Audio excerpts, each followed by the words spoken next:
Hello viewers, welcome to ThosePeskyDames, where this week we're discussing the relationship between toys and gender.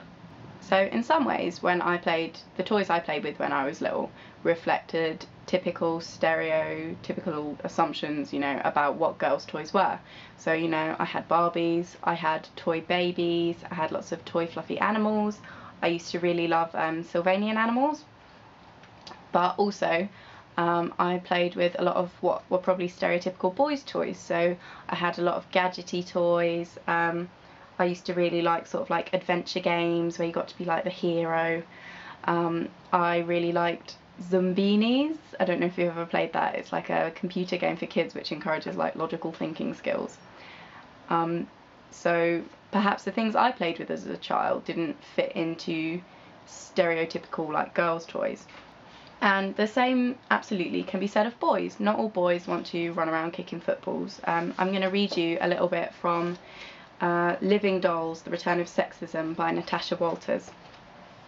So she talks about a woman called Fenella who has a son and a daughter.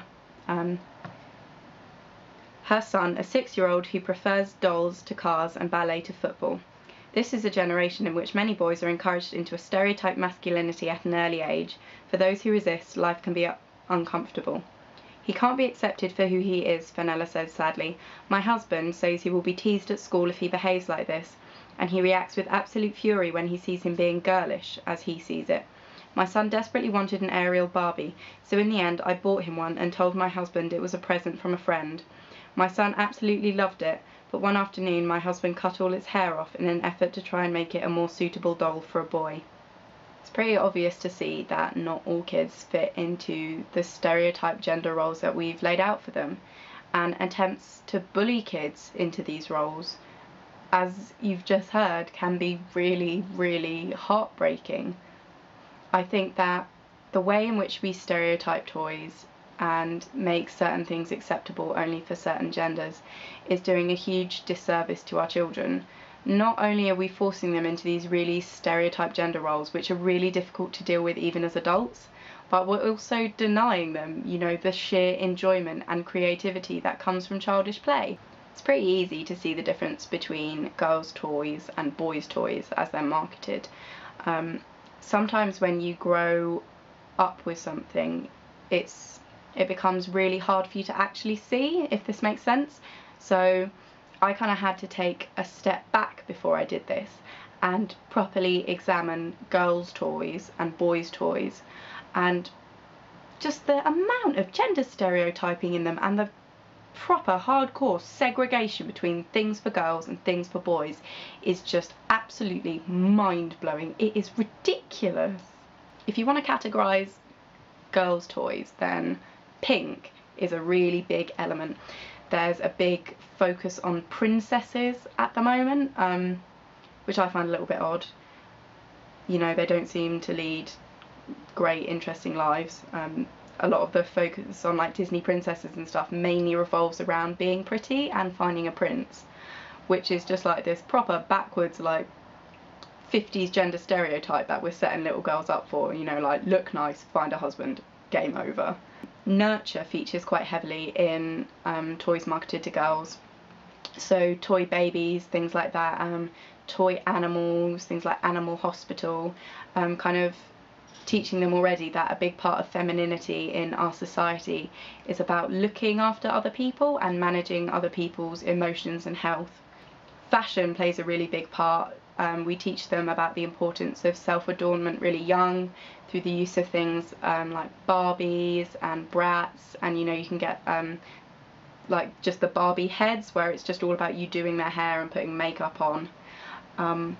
So when you think about it, we really are just setting girls up and teaching them that it's about looking pretty, finding a prince, and a lot of girls' toys are sort of really disturbingly still marketed at housework. So there's a lot of toys marketed to girls which are like little mini kitchens. You can get like play hoovers and like plastic irons and stuff because like woo, ironing is so much fun, you want to play it. And it's really odd to actually think that we are properly brainwashing girls into housework. Like fucking this is 2012 people, and we're still selling this to kids.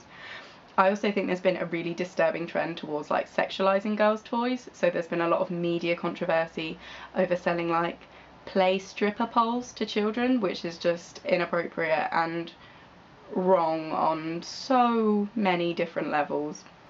When you look at boys' toys, blue is the first thing I'm going to say. Girls are pink, boys are blue. This is sort of fed to us as an idea so early on that, you know, little boys get bullied for wearing pink and things like that. A key component of boys' toys is often action. So like action heroes, a lot of their games revolve around adventure scenarios. There's quite a lot of creation available in boys' toys, so building toys are primarily marketed towards them, like Lego and Meccano and things like that. So there's quite a focus on sort of mechanical stuff as well. Gadgetry plays a really big part of boys' toys. Like if you go on toy websites for kids, if you look under the for girls section, it's all like princesses and teacups and fluffy things, and under the boys section there's like, you know, walkie-talkies and bikes and stuff like that. But I think we talked about not just the negative aspects of girls' toys, but also the negative aspects of boys' toys, is that we're really teaching them quite a lot about masculinity, and that a lot of boys' games involve an element of violence, and they don't involve like a lot of social interaction, or they don't focus on relationships the way that girls' toys do. So we teach boys early on that emotion is not for them, and we teach them that masculinity is about being brave and being forceful, and to a certain extent being aggressive. So this really, you know, we're teaching girls to sit down, look nice, be passive, and we're teaching boys to run around and shout and act aggressively. And there are really awesome bits from both girls' toys and boys' toys, like nurturing is a good thing.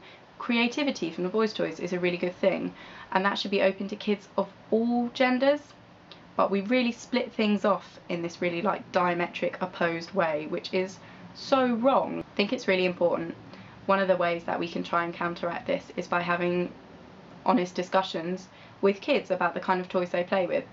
And a lot of people get confused about feminism in kids' toys and think it's all about like snatching your daughter's Barbies and like forcing her to play with hot rods and stuff. No. What I mean is we need to open up this questioning dialogue with kids really early on. So say to them like, why is this a boy's toy? Why is this a girl's toy? You know, what if a boy wanted to play with a doll? Would that be wrong? Shouldn't everyone be allowed to play with what they want? You know, and if you start talking to kids like this early and start getting them thinking critically about things rather than just accepting them, then I think you're really setting them up for like a much more aware and more content and happier life in general. I want this video to sort of be a starting point for different discussions, so if you'd like to get involved, tell me what kind of toys you played with as a kid, tell me what you think about them. What do you think about kids' toys today? You know, do you have any ideas about how we can stop this gender segregation? Do you have any stories to tell, like the little boy in the book who was bullied by his dad basically for wanting to play with girls' things? You know, share, tell us. You can reach us on Facebook, Tumblr, Twitter, by email, or in the comment thread. Everything you need is in the description bar. So I hope to be hearing from you soon, because other than a Molotov cocktail, I'm running a little bit short of ideas for how to solve the marketing industry.